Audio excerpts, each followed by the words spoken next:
everyone, I am Maizami Lagberta, and for today's video, I am going to give my reaction about the 1954 debate, teenagers from Philippines, India, Norway, and UK subject to communism, part 1. But what is communism? How did it get started?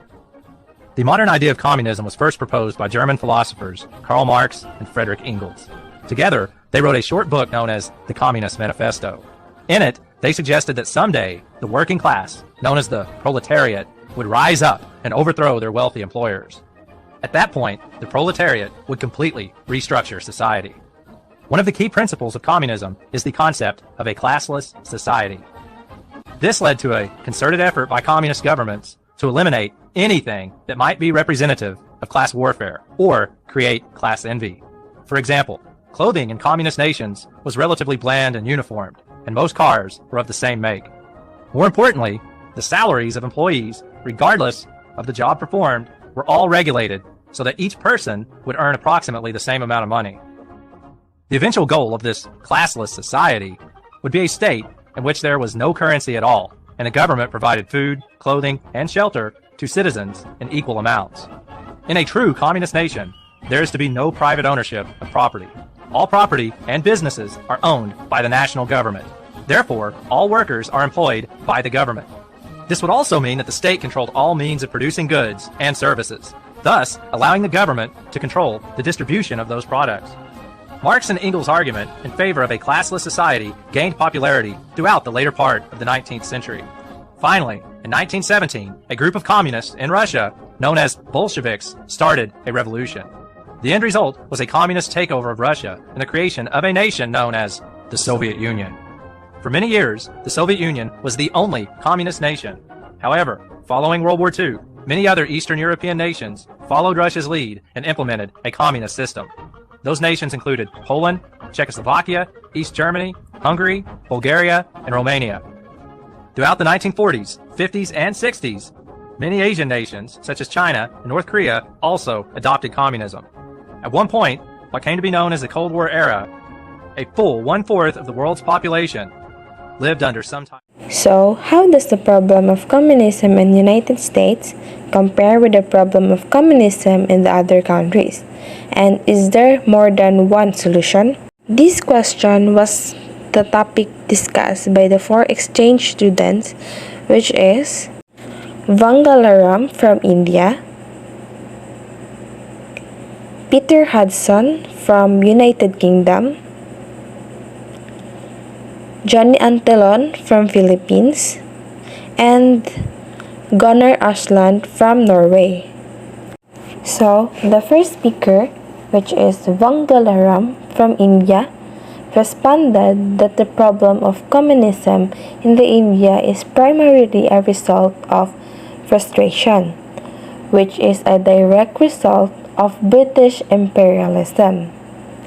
So, the second speaker, which is Peter Hudson from United Kingdom, stated that the problem of Britain is similar to the America, only in the United Kingdom, though he repaired it as a problem. Then, the third speaker, which is Johnny Antillon from Philippines, stated that the communism problem in America is much more difficult than our own because communism in the Philippines act openly, whereas communists in America remains hidden. And lastly, the fourth speaker, which is Gunnar Asland from Norway, stated that America's communist problem is more difficult than Norway's. He believes the real issue is how you approach communism. So, here's my views and opinions about the 1954 debate. After observing the responses to that specific question, I can see that the way of answering this question is incredible. Of all the participants of the debate, the outstanding students are from India and Philippines as they stand their opinion, while students in Norway and UK have their point but not enough. They handle the problem well because, in my opinion, yes, it limits some people, right? But as been seen in the scenario, democracy does not grant unlimited freedom to do whatever you want.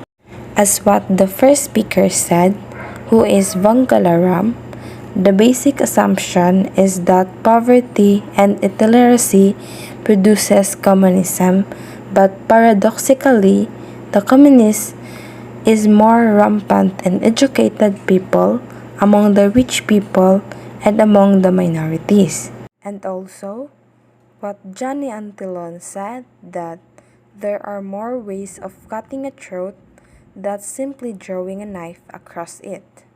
Communism, for me, must be denounced not only because it was responsible for the death of a large number of people, but also because its onslaught was directed against truth, freedom, and family. In the inherent evil of communism and its ideology has posed a threat to the society. Now is the time that we continue to share the message of truth, love, and values that will enable us to achieve a common good. The successes of the resistance movement will mean a short guide and motivate for us. It is to be hoped that hatred and violence will not triumph in the people's heart, especially among those who are struggling for justice, and that all people will grow in a spirit of peace and forgiveness is the life and dignity of each people must be respected and protected. As what Johnny Antillon said, extreme nationalism will always ruin a unification of states. Example is the ASEAN. They don't really prosper equally because they have different agenda and separate foreign influences. So that's all for today. Thank you.